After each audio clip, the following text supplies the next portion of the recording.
నమస్తే. నేను doctor Geeta Reddy from Amrita fertility and women wellness centre Karimnagar. మెనోపాజ్‌లో వచ్చే సిండ్రోమ్ ఒకటి జెనిటో యూరినరీ సిండ్రోమ్ అని అంటారు. జీఎస్ఎం. జీఎస్ఎం అంటే మెనోపాజ్‌లో external genitalia plus urinary tract 2 ఎంబ్రియోగా ఉన్నప్పుడు ఒకటే యూరోజెనిటల్ సైనస్ నుంచి ఫార్మ్ అయితుంది కాబట్టి they have similar kind of anatomy లాగా. స్ట్రక్చర్ ఎపిథీలియం అట్లాంటిది సిమిలర్‌గా ఉంటది. And it is affected by oestrogen. Oestrogen తక్కువైనప్పుడు దాంట్లో ఉన్న ఆ లేయర్ అనేది సన్నబడతది. ఎపిథీలియం అనేది అఫెక్ట్ అవుతది. Epithelium సన్నబడతది.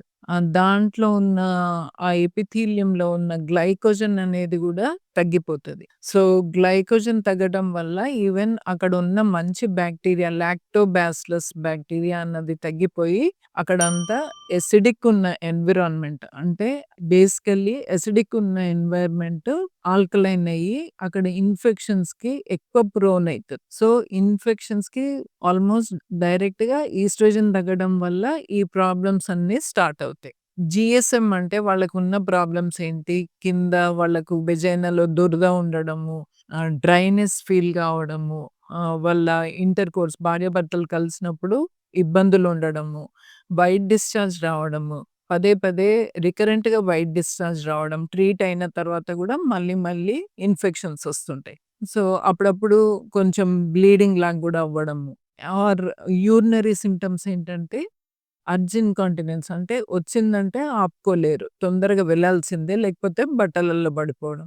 Are stress urinary incontinence అంటే ఎప్పుడైతే దగ్గుతారో, తుమ్మడం or some kind of abdominal pressure ఏది ఉన్నా గాని నవ్వడం, తుమ్మడం ఇట్లాంటి దాంతోటి యూరిన్ లీక్ అవుతుంటది. సో, పబ్లిక్ ప్లేసెస్‌లో పోవడం అట్లాంటివి చాలా ఇబ్బంది పడుతుంటారు. ఇవన్నిటికి మెయిన్ అంటే రికరెంట్‌గా మళ్ళీ యూరినరీ ట్రాక్ట్ ఇన్ఫెక్షన్స్ కూడా ఊరికే రావడం. ఇదన్నిటికి కారణం ఈస్ట్రోజనే. ఈస్ట్రోజన్ తగ్గిపోవడంతోటి. సో, దీని ప్రాబ్లమ్ ఏంటంటే చాలామంది ఇది ఓపెన్‌గా చెప్పుకోరు. ఇంట్లో డిస్కస్ చేయరు. కనీసం డాక్టర్ దగ్గరకొచ్చి కూడా చూయించుకోరు. సో, వాళ్ళల్లో వాళ్ళు బాధపడుతుంటారు. కానీ తెలుసుకోవాల్సిందేంటంటే దీనికి చాలా మంచి ట్రీట్మెంట్స్ ఉన్నాయి. ఈస్ట్రోజన్ క్రీమ్స్ అయినా పెట్టొచ్చు. ఈస్ట్రోజన్ టాబ్లెట్స్ అయినా ఇవ్వచ్చు. దానికి ఫస్ట్ దాన్ని అఫెక్ట్ చేసిన బాక్టీరియా ఇన్ఫెక్షన్‌ని కంట్రోల్ చేయడానికి టాబ్లెట్స్ ఇచ్చి, లూబ్రికెంట్స్ ఇచ్చి, తర్వాత ఈస్ట్రోజన్ టాబ్లెట్స్ గాని, క్రీమ్స్ గాని వాడితే చాలా మంచి రిజల్ట్స్ ఉన్నాయి. ఎప్పుడైతే వీటితోటి తగ్గట్లేదో ఒక మంచి లేజర్ ట్రీట్మెంట్ ఉంది. సబ్రీనా లేజర్ అని.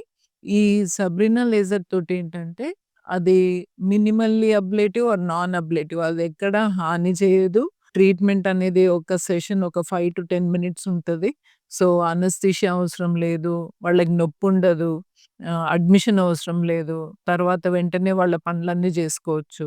సో, సబ్రీనా లేజర్ తోటేంటంటే అది యాంటీ ఇన్‌ఫ్లమేటరీ అంటే కొల్లాజెన్ అక్కడున్న కొల్లాజెన్ ఏదైతే తగ్గిపోతదో, ఎపిథీలియం ఏదైతే దెబ్బతింటదో అవన్నీ మళ్ళీ తయారు జేస్తుంది. కొల్లాజెన్ ప్రొడ్యూస్ అవుతది. ఎలాస్టిన్ ప్రొడ్యూస్ అవుతది. ఆ వెజైనా అన్నది ఆ టిష్యూ అంతా నార్మల్ స్టేటస్‌కి తీసుకొస్తది.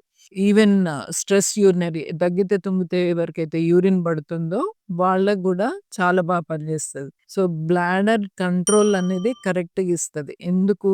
సో, వెజైనల్ ఎపిథీలియం గాని, bladder neck muscle bladder neck దగ్గర ఏదైతే టిష్యూ ఉంటదో దాన్ని స్ట్రెంథెన్ జేస్తది. అట్లా బ్లాడర్ కంట్రోల్ కరెక్ట్‌గుంటది. సో, ఇమ్మీడియేట్‌గా వాళ్ళెళ్ళిపోవచ్చు.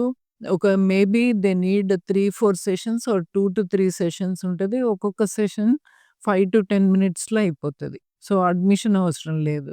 ఎవరికైతే ఈ ఈస్ట్రోజన్ క్రీమ్స్ ఇవి పనిచేయట్లేదో వాళ్ళకి ఈ మెథడ్ వాడొచ్చు. అందుకనే ఈ ప్రాబ్లమ్స్ ఏమన్నా ఉంటే బయటికి రండి, చెప్పుకోండి, హెల్తీగా ఉండండి.